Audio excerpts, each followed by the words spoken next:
Hello everybody and welcome to the Survivor tier list for patch 1.0 of Risk of Rain 2. First, this is a comparison between each survivor and not a detailed breakdown of how they work individually. If you're looking for that info, check out my best loadouts video, link in the description, as I'm presuming you'll be using their most optimal loadouts for the sake of this video. Also, it's important to note that the ranks I'll give here are based on a survivor's consistency and not their overall power. Do not let a rank dissuade you from simply playing whoever you want, as you can get good runs on anyone. Finally, the ranks won't be the usual alphabetic scale from F to A, rather from poor consistency to amazing consistency. Let's begin here at the bottom in poor consistency with the Lonely Commando. While pretty much every other survivor received some kind of love with patch 1.0, Commando's only claim to fame were the bleed changes, which, require certain items, and other than that, he's still plagued with the inability to sprint and attack, making his overall survivability without mobility items low. You'll just be holding down your primary button in 99% of situations. Throw in his distinct lack of AoE abilities aside from the frag grenades, which are rendered useless versus flying enemies, and this leads Commando to becoming overwhelmed as soon as stage 4 or 5 rolls around, with only some well above average RNG preventing such a fate. Despite all of this, Commando is unironically still one of my favorite survivors to play. There's just something so satisfying about holding down a single button and pew-pewing all the targets. Unfortunately, this list is not about how fun a survivor is, and for Commando's overall consistency,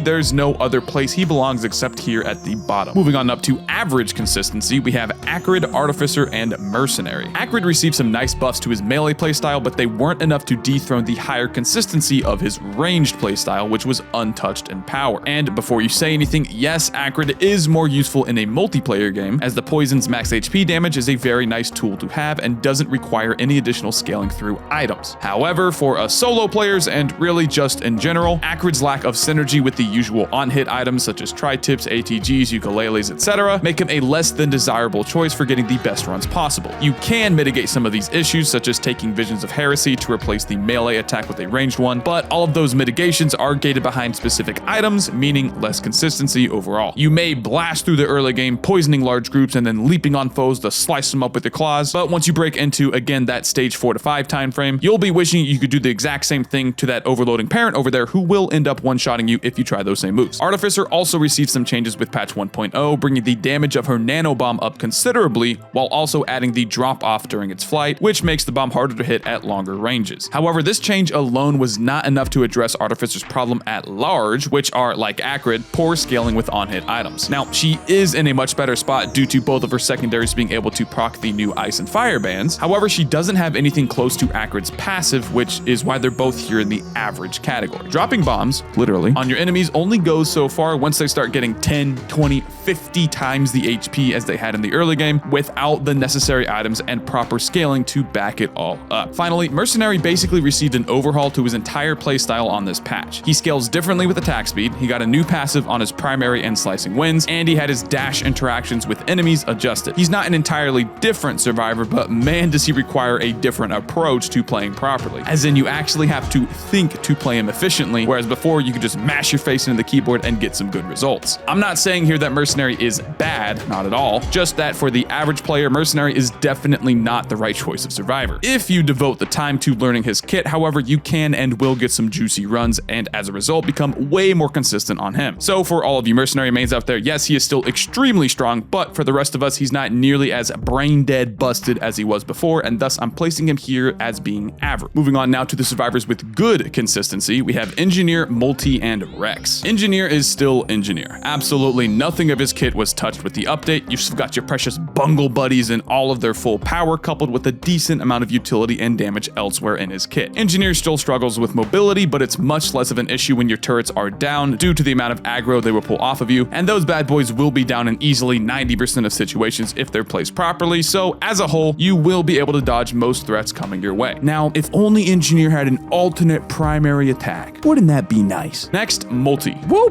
baby, does Multi feel good on this patch. Nailgun went from 60% to 70% damage, but also 0.4 to 0.6 proc coefficient, meaning you will be proccing 50% more on hit items as you were before, while also dealing more damage with them. You've also got the whole double rebar puncher shenanigans going on, but that's more of a novelty than anything. Why bother with all that micro? We can just hold down a single button as your nail gun goes brrrr. In all seriousness though, Multi performs extremely well due to each of his abilities.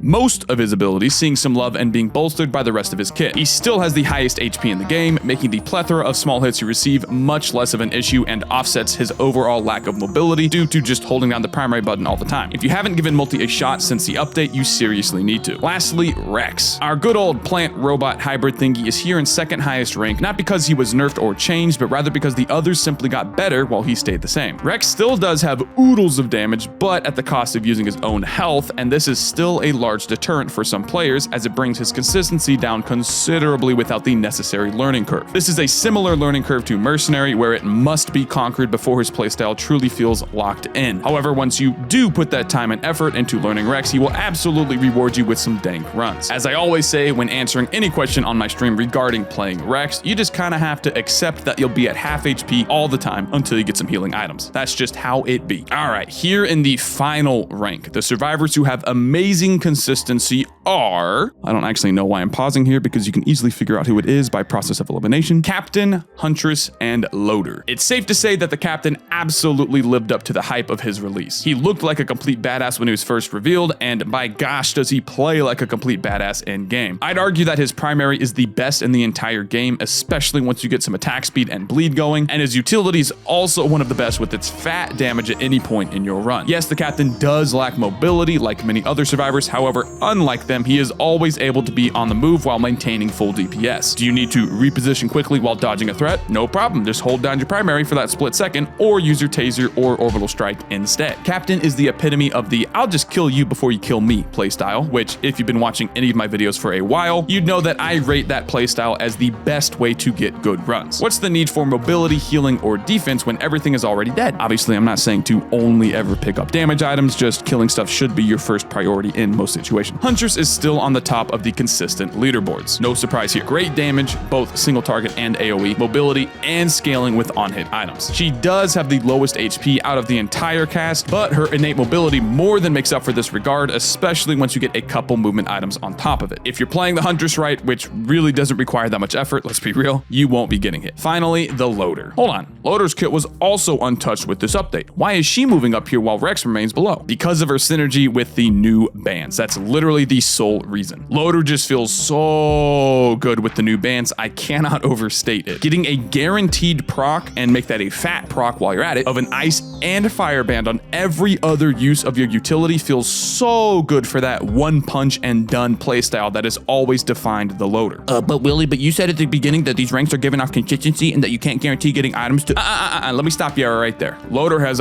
always blown through the early game with ease. Always. That has not changed at all. Now, she also blows through every other part of the game because all it takes are a couple of green items to start that scaling. Seriously, the band changes were practically made for the Loader, and oh boy does she perform well because of it. I mean, here, look at this. Can any other survivor do this? At this point in a run, can anyone else one-shot the alloy like that? No, absolutely no one. And that does it for my survivor tier list on patch 1.0. What are your thoughts? Do you want to let me know that Commando is secret OP and that Acrid skill is the best because of poison? Leave a like or dislike on the video and a comment below. You can check out my stream at twitch.tv/Woolie Gaming and consider joining our Discord server as well. Thank you for watching, and don't worry, there's still a ton of 1.0 content coming your way.